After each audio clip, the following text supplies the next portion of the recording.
Hey guys, welcome back to Skylanders Ring of Heroes. Back on day 5 for the global account. Things are going pretty well. We'll do a bit of a recap, and then I want to talk a bit about Stealth Elf and why I think she's so good early game to build and use. So the first thing we did is, you can see here, we've 6-starred Stealth Elf and we've 5-starred Whirlwind. So now since the reset, I think there's still about 7 hours left to go in the day when I'm recording this, so I'm just going to spend the rest of the day farming experience for those two on stage 10 easy, so that I can get those Whirlwind shards at the same time. Now, the Stealth Elf, the reason I was able to 6-star her today was because it was also the arena reset, and I'd been doing the 60 gem cost to refresh the entrances for her on the boss of scenario 1 easy, so I had all those extra ones. I'd been requesting her from guild, and believe it or not, when I got to used all those, the other thing I did was these mission ones. I did everything I could to get Omni Gems to be able to get her, so the power up ones. So I got the one for 10, I got the 40 there. I didn't actually realize this went to 15, otherwise I would have just done this. Oh my god. Oh no, what have I done?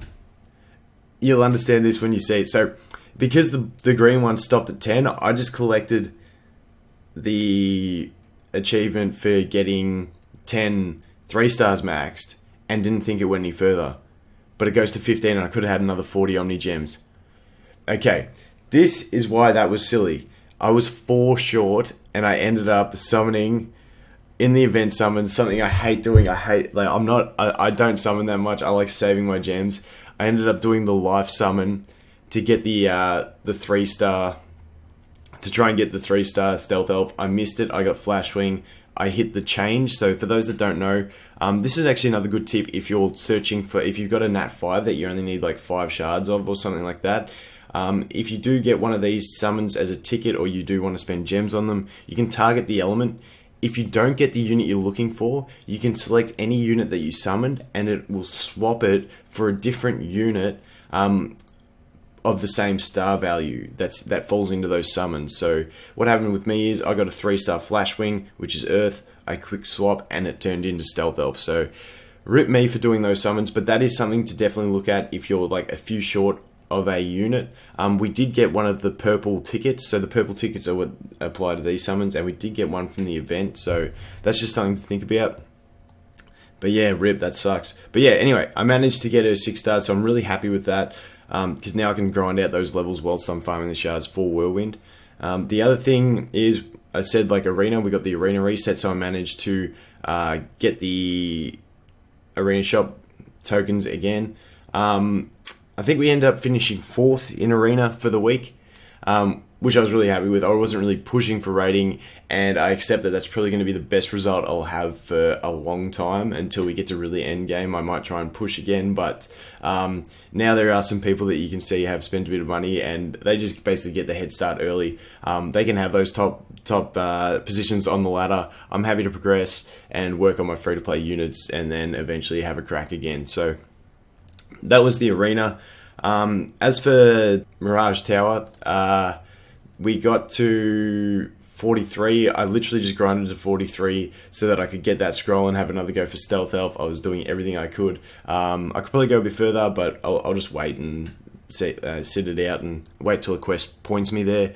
As for quests, I said I was going to start progressing through the quests again, and I haven't. I've just been too busy grinding, so I will get back to those at some stage.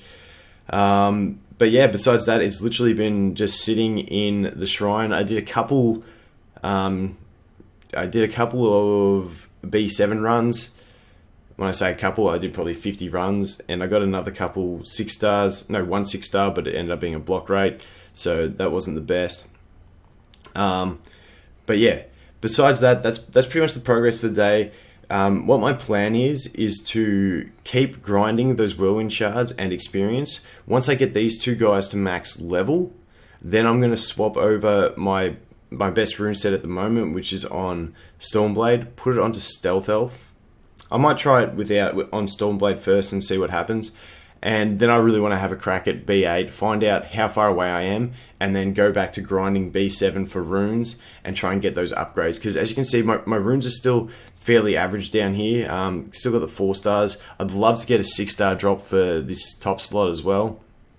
But then, yeah, my Stealth Elf isn't looking too much better either with that. Wow, she's only got a 3-star rune there. But yeah, we've got a lot of improving to do. But I feel like once I get Whirlwind, maybe 5-star max, I might even try and get a 6-star before I get into it. But that's what I'm hoping. It will be the team that will take me through B8. Now, the reason I say Stealth Elf is so good this early on is because of how easy you can 6-star her. So we're 5 days in, technically 6 if you include the 2 hours that we had at the start of the other day, at the start of the first day, which did give me an extra 6 fragments.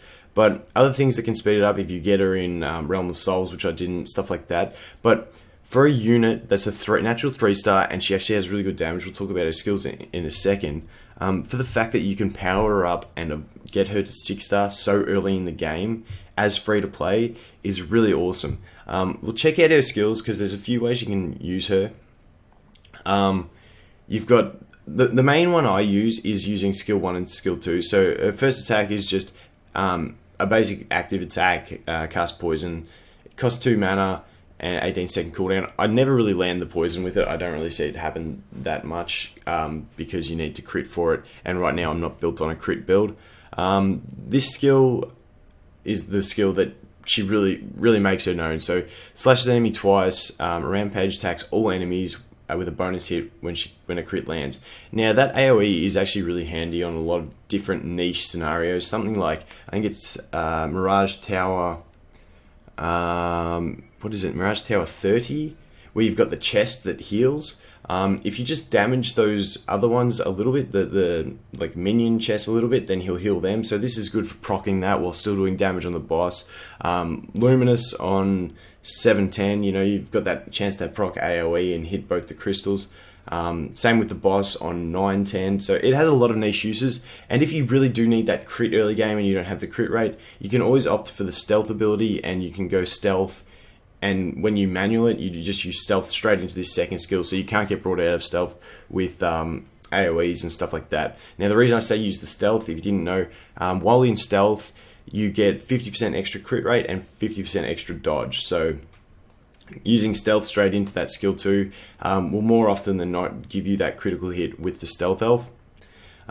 So basically where mine is at the moment is on an attack build, but like I said, I will eventually swap it over to the crit rate build with the runes coming off of my Stormblade. But yeah, at the moment, the attack build does work okay, but once you start moving into that B8 range is where you probably want to do the crit, and that's the other fantastic thing about her is the element. So B7 is the first hurdle, we managed to get through that, but then B8 is the next big hurdle, and her having an elemental advantage in that is really awesome. Obviously after that B9, it gets a bit harder. I'm going to look at Boomer and Whamshell to get through that, but for now, for the fact that she's not weak against B7 and then she's strong against B8 is really good for her typing and everything. Now when we talk about Awakening, me personally, the Awakening skill is nice for Arena and stuff like that sometimes because especially when the meta moves to bombs, I'm seeing obviously a lot of Spitfires out there, but also a lot of people have them building Kaboom, so there's a lot of bombs in Arena. This skill later on will be really nice to be able to remove all debuffs and then go to stealth because, like I said, bombs do become a real big thing. But for now, for PvE progression, I think it's still more valuable to 6-star your stealth elf than to Awaken, just because the stat bonus you get by increasing your max level and leveling her is going to be much greater than the stat bonus from Awakening at 5-star, and you really want those stats for the PvE progression. And for the most part, in B8, I'm going to be using the 2 offensive skills, so that's where that's at. And yeah, that's pretty much it for Stealth Elf. That's why she's amazing. She's so easy to power up. She's got a really good kit. Her element is perfect for early stages of the game. And yeah, she's just a really solid unit. Her multipliers seem pretty decent. You can use her in arena. She has got that second skill with an 11-second cooldown, which isn't really short, but it's decent to get some first attacks in, and she can actually hit really hard with it and get rid of units. So that's the Stealth Elf. The other thing I wanted to mention was the Whirlwind. I'm still working on that Whirlwind. I have been getting a lot of comments asking about Whirlwind, comparing her to things like Light Jetvac, Light Flashwing, and Flashwing, and all those units are great options. The problem with them is that you won't be able to upgrade them to 4, 5, 6 star for a long time. Whirlwind is fantastic as a healer, and like I'm finding at the moment, this is my first time ever testing Whirlwind, and I'm loving the skill set on her. The reason she's so fantastic is that you can just farm her shards and upgrade her so easy, which makes her more relevant into more content. She's sort of like, I don't think I'll end up using her in B10 or B9. Obviously B9 she has elemental disadvantage, but just for general stuff like the tower and all that, she's amazing. Up to B8 she's going to be really solid, and then who knows from there. So this one I might just 6-star mine and then just hold out on farming for the Awaken, just because the Awaken only gives her extra AoE damage, and if I end up getting to the stage where I can clear B8 without her Awaken, I probably won't Awaken her just yet, just because that extra damage ability, if it doesn't do good damage, it's contributing to the counter on the boss, his revenge counter, and I'd rather be saving that tick of the counter for Stealth Elf to do an attack. So we'll wait and see how that goes, but right now I'm just going to aim for 6-star on her and then go from there. But like I said, those other healers are great options. It's just that they fall behind early game because you can't power them up as much and get those base stats up there where they need to be. So that's going to be pretty much it for today's video, guys. That's the progression we're at the moment. I'm really rapt to have gotten the Stealth Elf 6-starred and Whirlwind 5-starred, so I can farm them both up together. And like I said, just farming that 10 easy. 10 easy, it is an easy stage. However, it does have really good experience and gold per energy. Obviously, you're just taking a longer time because you have to do more runs. But yeah, that's it, guys. So thanks for watching, and I look forward to seeing you in the next one. Cheers.